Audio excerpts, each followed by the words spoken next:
Assalamu alaikum, fam. Hope you're doing well. So we're continuing our reading of Suetonius's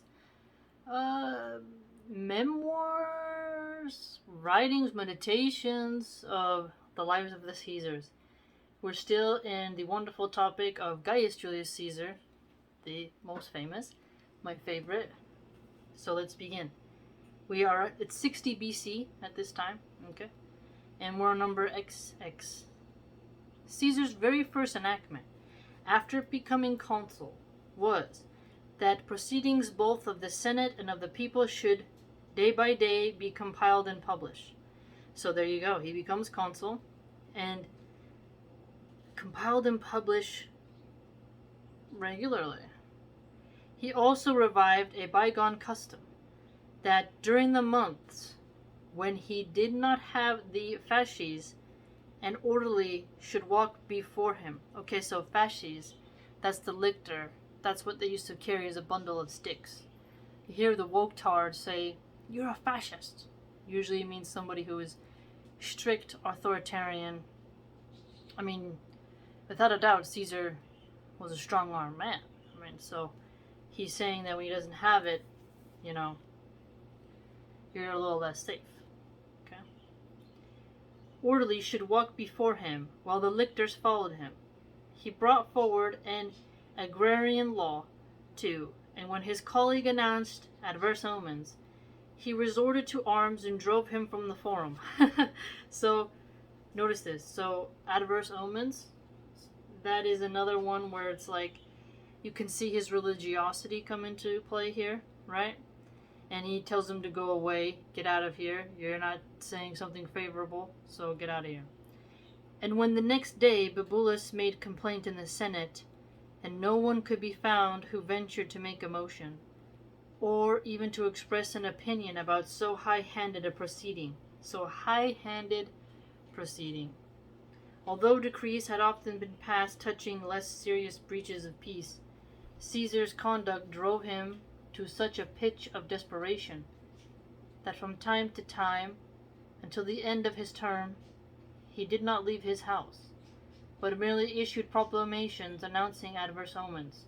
So, this is the point where you wonder if Suetonius is a little bit adding some flavor to it, right? Caesar not leaving his house, giving proclamations like, okay, you cannot say this adverse omens, because remember, they were very highly superstitious. You saw a bird, you saw some sign and some goat intestines, the pantheon of the Greek mythology.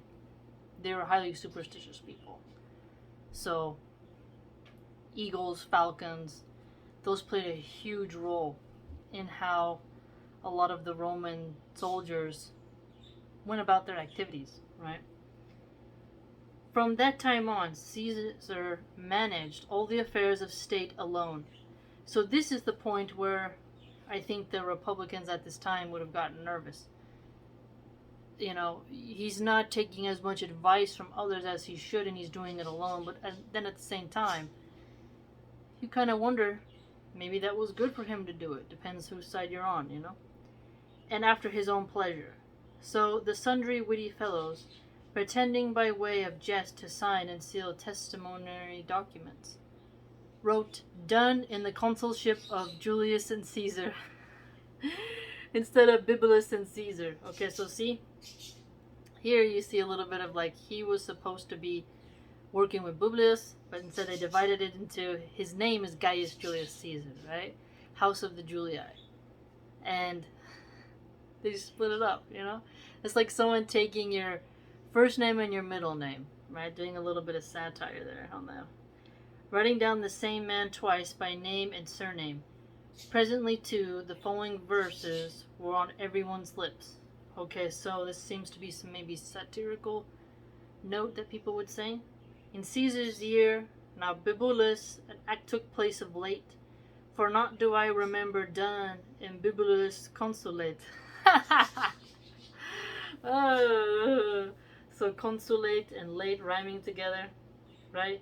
So basically pointing out that Bibulus didn't do much. Caesar strong-handed him, led the way, and did what he wanted to do. And Bibulus was sort of just like an empty scarecrow, right?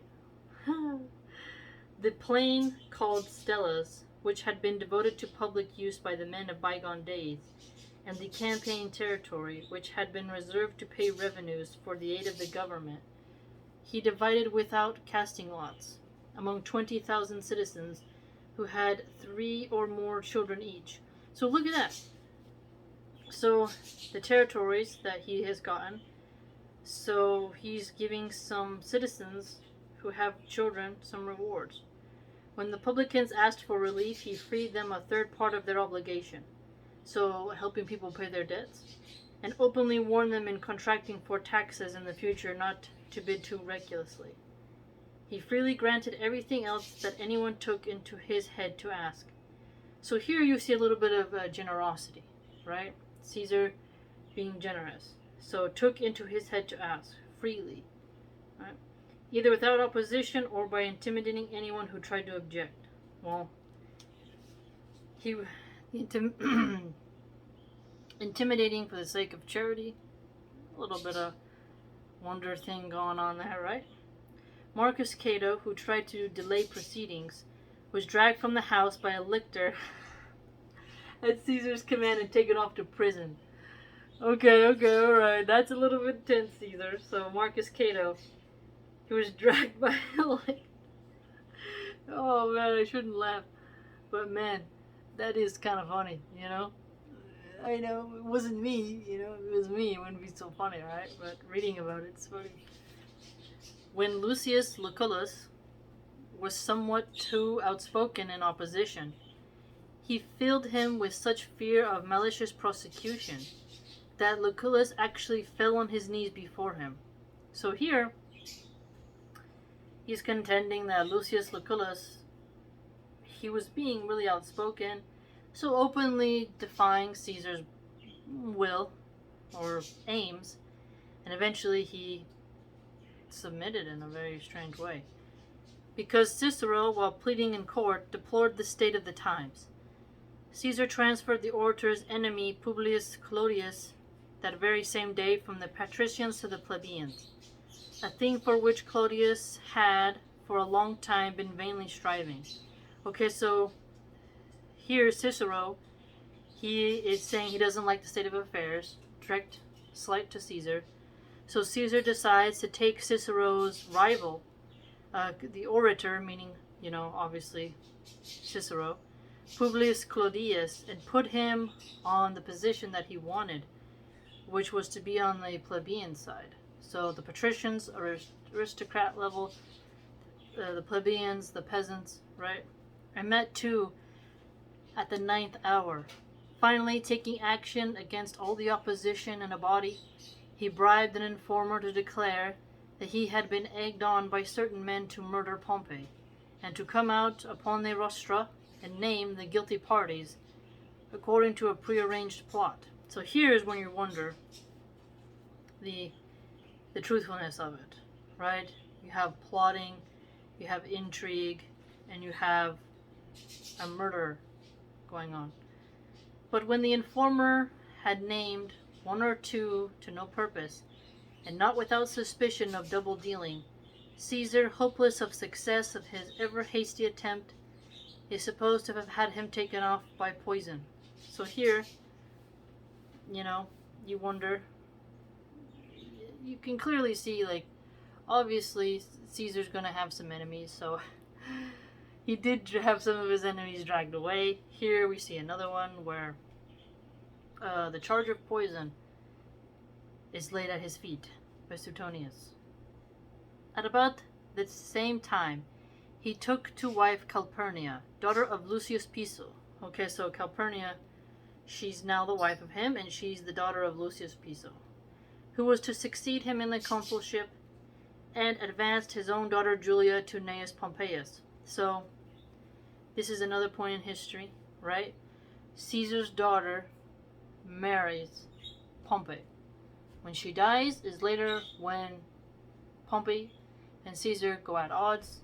The Senate splits, and Caesar and Pompey don't become friends. Pompey gets killed by, I believe, the Egyptians, Ptolemy.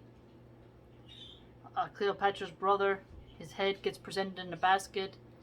Caesar gets upset. There you go. Right?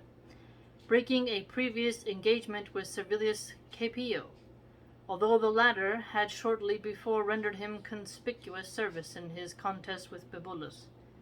And after this new alliance, he began to call upon Pompey first to give his opinion in the Senate.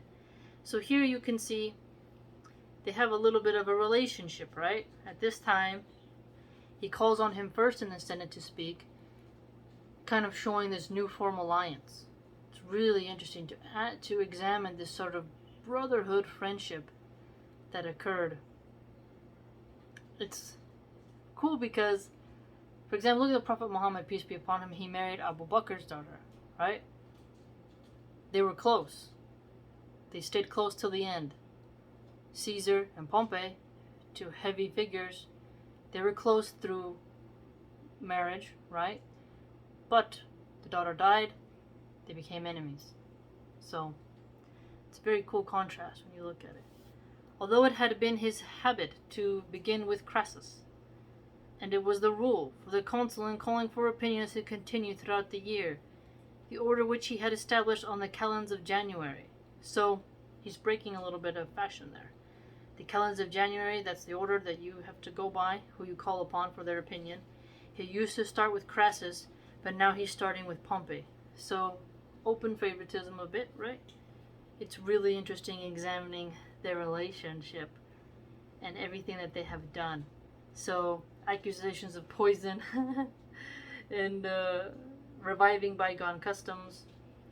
Caesar apparently leading more than what would Biblius would be desired to do, right? Marcus Cato, who was dragged out of the house by lictors at Caesar's command, put into prison for a little while. Lucius Lucullus, he's afraid of Caesar in a way, and prosecution, and he falls on his knees. You see some interesting points that you can wonder about, right?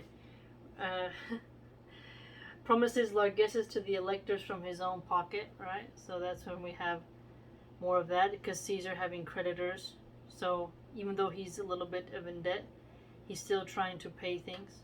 And he had to forego the triumph to avoid losing his consulship, remember? And King Mithridates has been spanked. And there's the aspect of Spain and all its glory. So remember, Calpurnia is the daughter of Lucius Piso, and Julia, daughter of Caesar, to marry Gnaeus Pompeius.